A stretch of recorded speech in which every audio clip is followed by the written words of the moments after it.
ये कौन सी इज्जत है कि एक लड़की अगर किसी को मोहब्बत कर रही है तो आप लोग जबरदस्ती उसकी शादियां, एक शादी नहीं शादियां कर रहे हैं और उसके साथ निकाह नहीं कर रहे जिसके साथ उसकी चाहत है।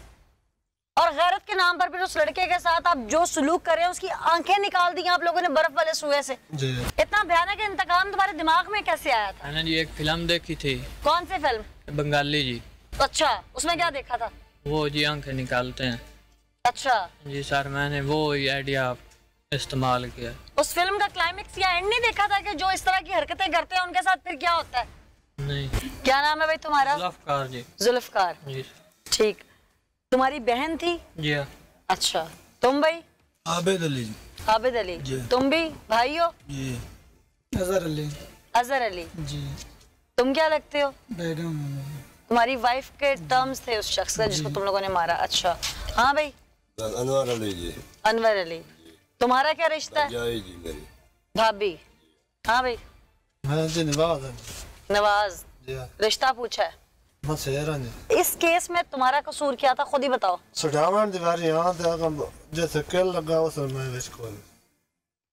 मैं पूछ रही हूँ कि तुम्हें हथकड़ी क्यों लगी हुई है? जुर्म लगी हुई है। क्या जुर्म था? अपनी इज्जत बारे लड़े हैं जी। कौन सी इज्जत? चौथी बार शुरू होया फिर जे उत्थे सानू लाभ गया जी। उत्थे जे मोड़ा सा उस नाल यो काम किता भाई। मेरी बात सुनो, तुम लोग कहते हो गैरतमंद थे, गैरत के लिए सब कर रहे थे, ऐसे ही है? जी हां। तो जब पहले 2 बार वो उसके साथ भाग गई थी तो गैरत सोई हुई थी, शादी कर देते उसी के साथ?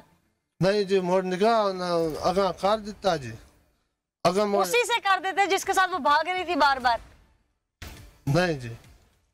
तब गैरत कहाँ थी आप लोगों की? मोड़ा तब इज्जत कहाँ थी आप लोगों की? ये कौन सी इज्जत है कि एक लड़की अगर किसी को मोहब्बत कर रही है तो आप लोग जबरदस्ती उसकी शादियां, एक शादी नहीं शादियां कर रहे हैं और उसके साथ निकाह नहीं कर रहे जिसके साथ उसकी चाहत है। और गैरत के नाम पर फिर उस लड़के के साथ आप जो सलूक कर रहे हैं उसकी आंखें निकाल दी आप लोगों ने बर्फ वाले सुए से। तो ये कौन सी इज्जत गैरत है? गैरत ऐसा जड़ा है कुरान में मोड़ ला तो बंदे आ जाए मोड़ उसे कुरान तो जावी। तुम्हें कुरान आता है? जी। पढ़े हुए हो कुरान? नहीं जी, पढ़ा कोई। तो जब पता नहीं है कुरान में क्या है तो फिर तुम लोग किस चीज की गैरत इज्जत की बात करते हो? सबसे पहले इज्जत और गैरत तो हमारे दीन ने मुतारफ करवाई थी।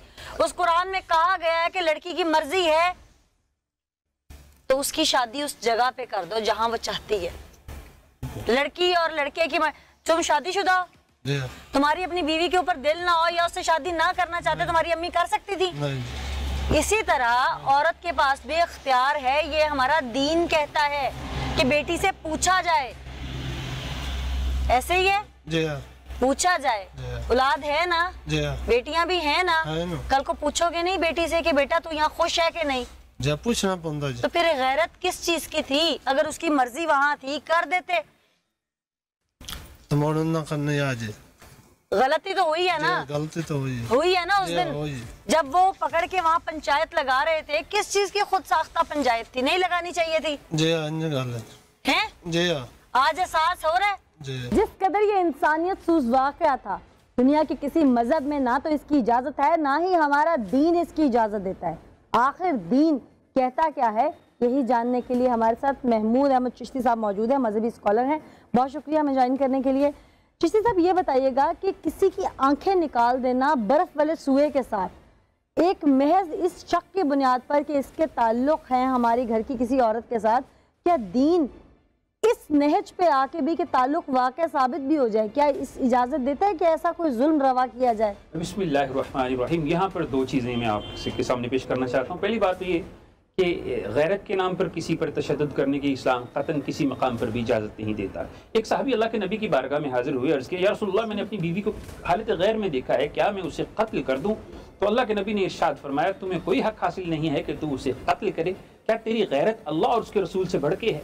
क्या बात है? तो ये बात समझने की ज़रूरत है कि जब इंसान हदूद व क़यूद के अंदर कानून को अपने हाथ में लेता है तो वो कानून अपने हाथ में नहीं ले रहा होता, वो रियासत के साथ भी गद्दारी कर रहा होता है और साथ ही साथ अल्लाह के साथ भी जो है उसके अहकामात को तोड़ रहा होता है। और दूसरी बात, अल्लाह के नबी ने इरशाद फरमाया मन अज़ा मुस्लिमन फ़क़द अज़ानी, जिसने किसी मुसलमान को अज़ियत दी उसने मुझे अज़ियत दी, और जिसने मुझे अज़ियत दी उसने अल्लाह को अज़ियत दी। और फिर उस चेहरे पे मारना कि जिसके मुतालिक फरमाया जाता है कि अगर तुम जानवरों को सुधारते हो तो उनके चेहरों पर भी ना मारो, चे जाए कि ये कि इंसान का चेहरा है जिसे अल्लाह ने अपने हाथों से तख्लीक फरमाया। पूरे के पूरे इंसान में चेहरे को अल्लाह ने अपने हाथों से तख्लीक फरमाया, और ये वो चेहरा है जिसकी मिसाल ऐसी है कि इन आंखों से अल्लाह इंसान जो है वो कुरान भी पढ़ता है, इन आंखों से जो है वो मदीने के सपने भी देखता है, इन आंखों से जो है वो अल्लाह खालिक कायनात के हबीब के दीदार की ख्वाहिश भी रखता है। उन आंखों को छीन लिया जाए सिर्फ इस बिना पर कि ये शक है। अल्लाह के नबी ने इरशाद फरमाया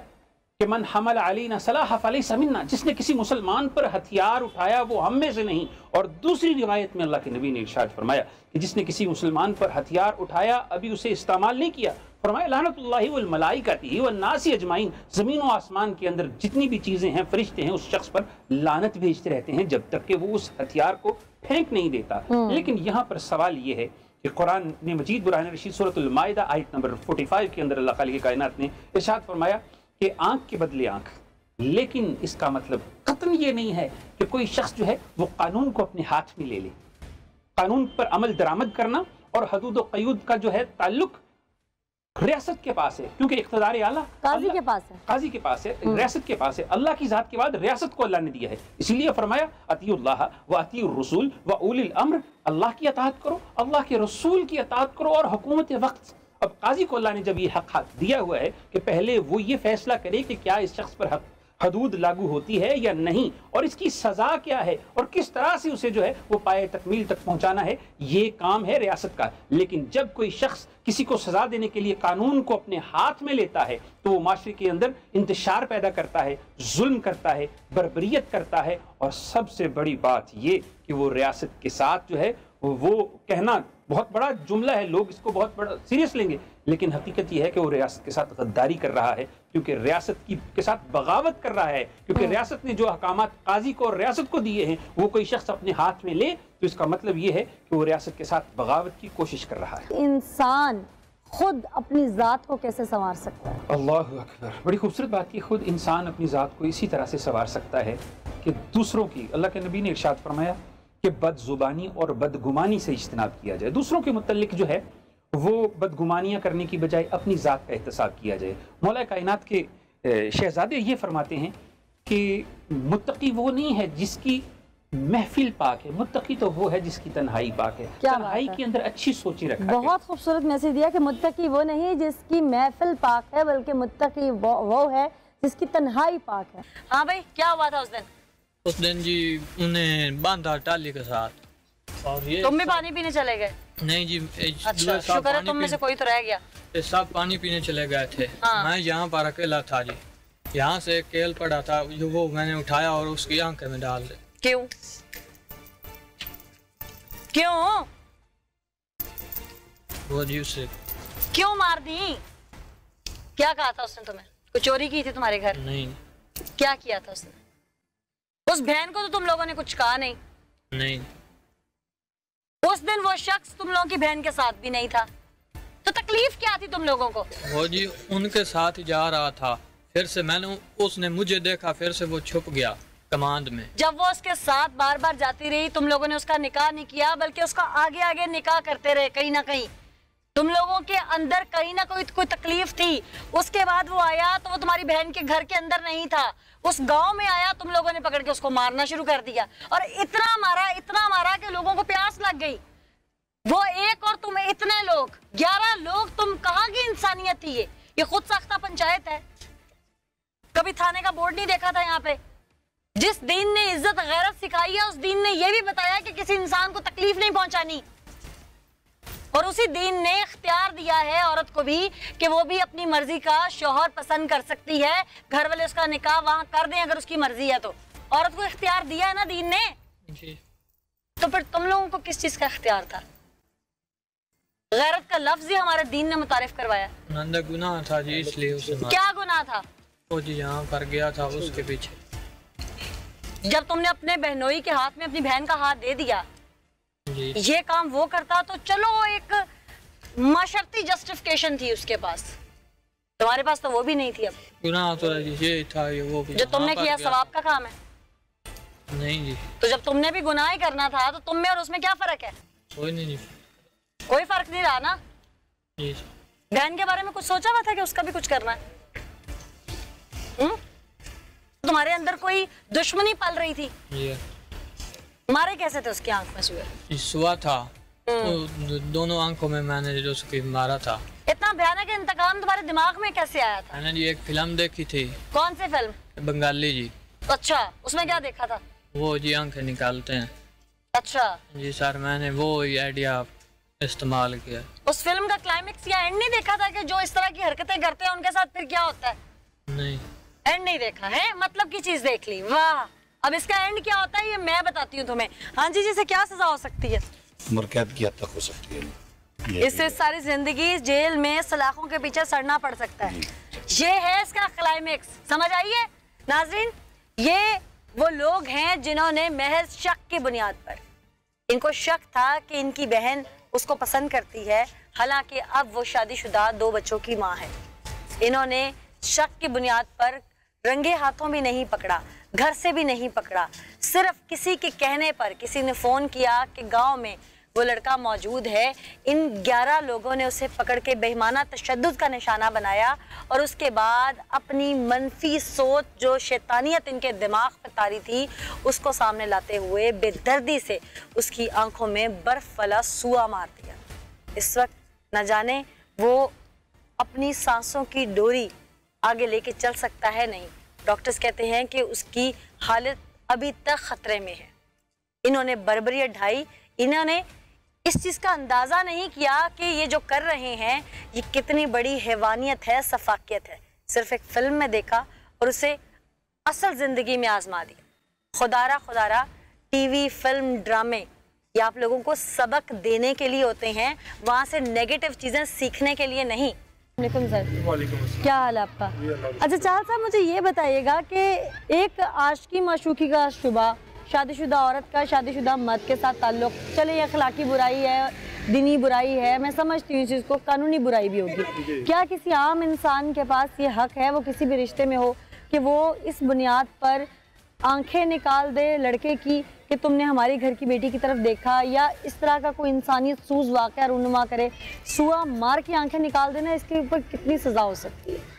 ये तो किसी तरह भी जस्टिफाइड नहीं है, ना किसी कानून के तहत, ना किसी मज़हब जो है वो इस चीज़ की इजाज़त देता है कि कोई बंदा जो है वो इस तरह से कानून को अपने हाथ में लेके और इस तरह से ये ब्रूटैलिटी के साथ वो उसके जो है ना आंखों को जो है वो सजा क्या होगी इसके ऊपर? हाँ, इसमें सेक्शन जो है ना 334 पीपीसी जो है ना वो डायरेक्ट होता है। और उस पर क्या सजा होती है? जिसके तहत 10 साल सजा होती है और साथ उसमें कंपनसेशन, जिसको हम टेक्निकली या लीगली स्पीकिंग अर्श कहते हैं। और उसमें सेक्शन फिर वो क्वांटम बताता है 337R है, जो बताता है कि इसके ऊपर जो है ना आपका जो वैल्यू ऑफ दियत है, जो कि इस टाइम 4.26 मिलियन है, वो इसके ऊपर दियत जो है ना वो कोर्ट ऑर्डर कर सकती है पे करने के लिए। ठीक है। और मल्टीपल मुल्ज़िमानों तो क्या ये दियत उनमें डिवाइड हो जाएगी या हर एक ने इतनी देनी होगी? नहीं, हर एक जो मुल्ज़म है, क्योंकि ऑफेंस है ना, हाँ, तो जो उसके ऊपर कन्विक्ट होगा वो सारे जो है ना उसको उसके मुताबिक दे दे। अच्छा, ये इखलाकी बुराई, माशरती बुराई, कानूनी शरई बुराई कि शादीशुदा मर्द शादीशुदा औरत के साथ नाजायज़ ताल्लुकात इस्तवार कर लेते हैं, ऐसे में इसके लिए कानून में क्या सज़ा दी गई है ताकि लोग कानून को अपने हाथ में ना ले, उन्हें पता हो अवेयरनेस के तौर पर कि अगर हम थाने या कचहरी जाएँ तो सज़ा ये मिल सकती है? जी बिल्कुल, इसमें भी 496 भी है फॉर्निकेशन के लिए, उसमें 5 साल सजा है और साथ में 10,000 रुपये जो है वो फाइन है। पुलिस जो है वो ठीक तरह से इन्वेस्टिगेट करे, ताकि क्योंकि देखें कोर्ट्स ने जो एविडेंस आनी है उसी के बेसिस के ऊपर कन्विक्शन करनी है और फिर उसके ऊपर सजा देनी है। अगर उसमें लिक्यूनाज आ जाए तो कोर्ट्स फिर मजबूर हैं, उन्होंने तो एक लॉ को फॉलो करना है, जो लॉ ऑफ एविडेंस हमारा लॉ ऑफ द लैंड है, उसी को फॉलो करना है और उसके अंदर अगर कन्विक्शन बनती है तो वो कन्विक्ट करेंगे। लेकिन अगर वो पीछे से ही लिक्यूनाज रह गए हैं तो डिफेंस काउंसिल ऑब्वियसली उन्होंने तो फिर उसको जैसा कि हमें माहिर कानून ने भी बताया कि इस केस में जो मुल्जिमान हैं उन्होंने जितना बड़ा वाक़या रूनुमा किया है, अगर मेरिट पे फैसले हों, अदालतें भी इसी तरह फैसला करें जैसा उन्होंने जुर्म किया है, उन्हें उसकी सज़ा मिले, तो मेरा ख्याल है कि सिर्फ यही मुल्जिमान नहीं बल्कि 22 करोड़ आवाम में जो क्रिमिनल जहनीत रखते हैं, ऐसी एक्टिविटीज़ करने के बारे में सोचते हैं, वो इस प्रोग्राम के बाद एक बार सोचेंगे ज़रूर कि हमारे मुल्क में कानून मौजूद है, कहीं इम्प्लीमेंटेशन में वीकनेस है तो वो भी बहुत जल्द ऐसे प्रोग्राम्स को हम कर करके अवेयरनेस दे के या इसी तरह के वाक़यात अगर होते रहे तो आवाम को बता बता कर समझा कर हम शायद अपना कोई किरदार अदा कर सकें, जो कि मैं अभी भी कर रही हूँ। लेकिन ऐसे केसेस में जब सज़ा हो जाती है तो मिसाल रकम हो जाती है, और जब मिसाल रकम होती है तो लोग डरते हैं, सोचते हैं, समझते हैं। इसी मैसेज के साथ मुझे अनिला ज़का को इजाज़त दीजिए। अगले एपिसोड में फिर हाजिर होंगे, तब तक के लिए अल्लाह ने के बाद।